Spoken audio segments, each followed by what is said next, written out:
बड'लेण्ड ओनसोलाव bomb blast बुथारनाय आरो हिंसा हिंसि जानायखौ जेब्लाबो लुगैया।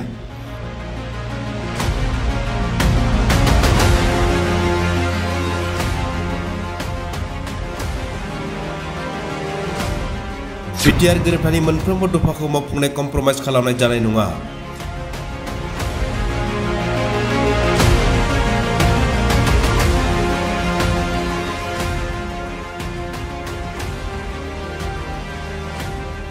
एनडिआव थानाय थायैखौ दोलोआव सावरायगासिनो दङ।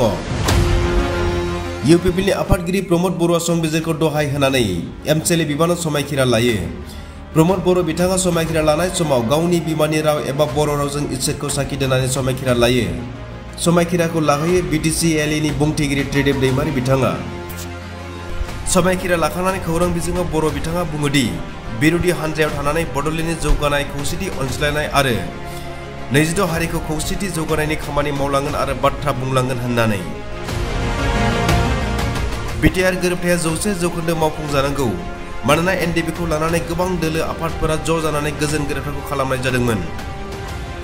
बे गोरोबथा खालामनाया भारत आरो आसाम सोरखारनि खोथा होनाय दं, लोगोसे भारतनि प्रधान मन्त्रि आरो नखर मन्त्रि बिथांमोनाबो खोथा होनाय दङ।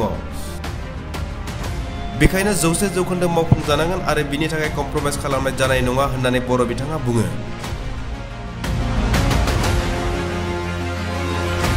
फारसेथिं क'क्राझार आरो सालाकाटिनि गेजेराव ट्रेन लामायाव जानाय बम ब्लास्ट जाथायनि सायाव गोख्रों निन्दा होयो। माबाफोर बिनांगौ दंब्ला मेम'रेन्डाम हो आरो धरना हो, बेबायदि हिंसा खालामनाया मोजां जायाखै होननानै। इउपिपिएलनि आफादगिरि प्रमद बर' बिथाङा बेखौबो बुंबावोदि इउपिपिएल हान्जाया 40 बियाबाव आरो 445 प्राइमारियाव दिनैसिमबो गोख्रों दं आरो आसाम बिधान सभा बिसायख'थियाव गोख्रोङै बाहागो लागोन होननानै।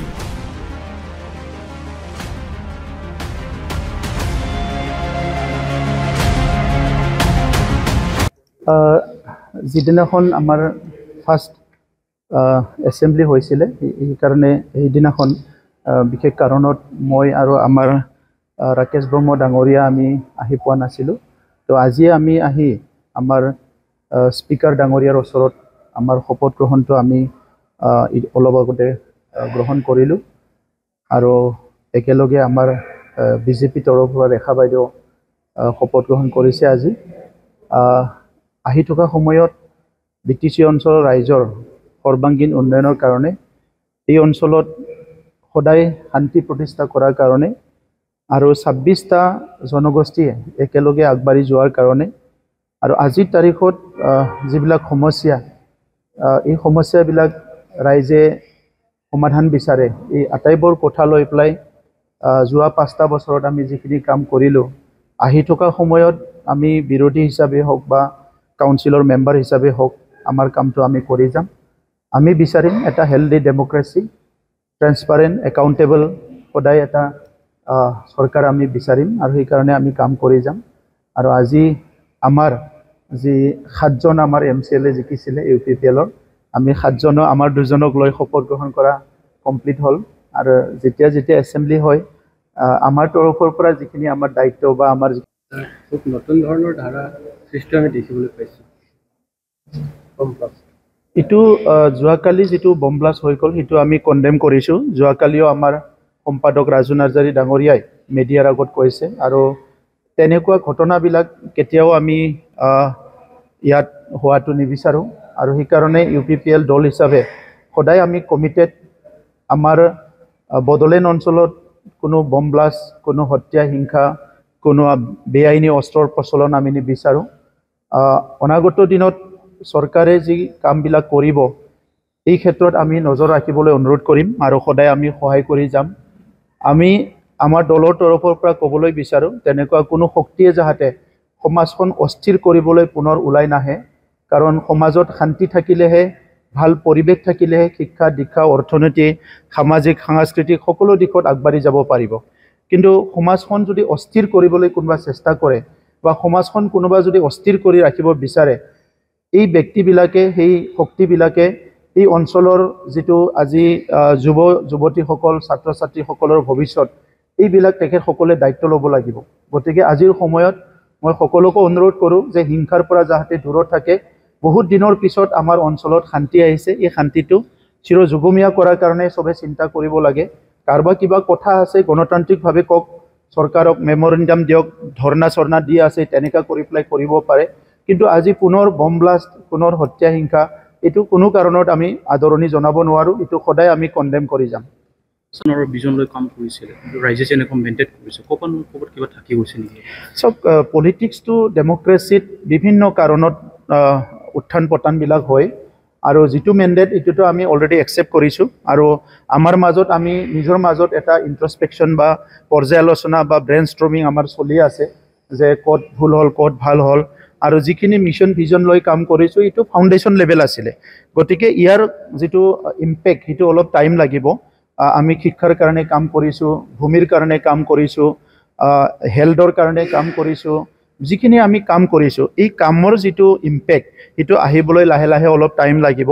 আৰু আমি ফাউন্ডেশন খিনি কৰিলো যে ডেভেলপমেন্টটো এটা ডাইৰেকশনত যাব লাগে শান্তিটো এটা ডাইৰেকশনত লৈ যাব লাগে সহবাসস্থান জাতি জনগোষ্ঠীৰ মাজত সন্মান সহকাৰে জীয়াই থকাৰ এটা পৰিবেশ গঢ়িব লাগে এই গুটি বিষয়বিলাক আমি এটা ডাইৰেকশনত লৈ আহিছিলো আৰু ইয়াৰ ফাউন্ডেশন খিনি আমি আৰম্ভ কৰিছো গতিকে অনাগত দিনত বদলেণ্ড অঞ্চলটো সুস্থ এটা অঞ্চল হিচাপে শান্তিৰ এটা অঞ্চল হিচাপে এটা ষ্টেবল এটা এৰিয়া হিচাপে আমি স্থায়ীভাৱে কৰি পেলাই আগুৱাই যোৱাৰ কাৰণে ইয়াত বহুতখিনি কাম কৰিব লগা আছে এই কামটো অনাগত দিনত চৰকাৰে কৰিব লাগিব আৰু আমিও বিৰোধী থাকি আমাৰ দায়িত্বটো আমি পালন কৰি যাম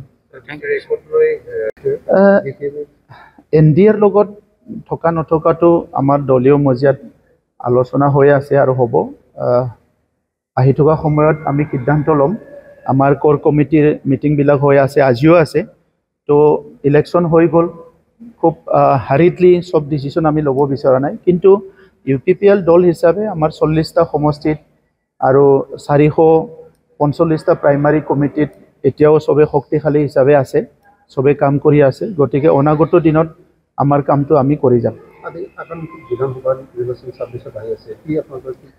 বিধানসভাত আমাৰ দলৰ অংশগ্ৰহণ থাকিব সক্ৰিয় অংশগ্ৰহণ আৰু ইয়াৰ কাৰণে আমি আজি সিদ্ধান্ত একো লোৱা নাই কাৰণে মই ক'ব বিচৰা নাই মিডিয়া আলোচনা কৰিম আমাৰ এমএলএ সকল আমাৰ এমচিএলএ সকল আমাৰ এমপি সকলো মিলি আমাৰ দলীয় নেতা সকলৰ মাজত আলোচনা চলি আছে আৰু হয়তো নৱেম্বৰ মাহৰ ফালে এটা সিদ্ধান্তত উপনীত হ'ব আৰু এই হিচাপে আমি কাম কৰি যাম কালি বিটিআৰ একৰ্ড 100% ইমপ্লিমেন্টেশন কৰিব লাগে ইয়াত কোনো কম্প্ৰমাইজ নাই কাৰণ এনডিপিকে আদি কৰি বিভিন্ন দল সংগঠন একেলগে লগ লাগি এই শান্তি চুক্তি কৰিছে ইয়াত ভাৰত চৰকাৰৰ কমিটমেন্ট আছে অসম চৰকাৰৰ কমিটমেন্ট আছে ভাৰতৰ গৃহমন্ত্ৰী ডাঙৰীয়াৰ কমিটমেন্ট আছে ভাৰতৰ প্ৰধানমন্ত্ৰী ডাঙৰীয়াৰ কমিটমেন্ট আছে গতিকে এটো 100% ইমপ্লিমেন্ট হ'ব লাগিব অনাগত দিনত এটো ইমপ্লিমেন্ট কৰাৰ কাৰণে আমি সদায় মাত মাতি যাম প্ৰেছাৰ দি যাম আৰু কাম কৰি যাম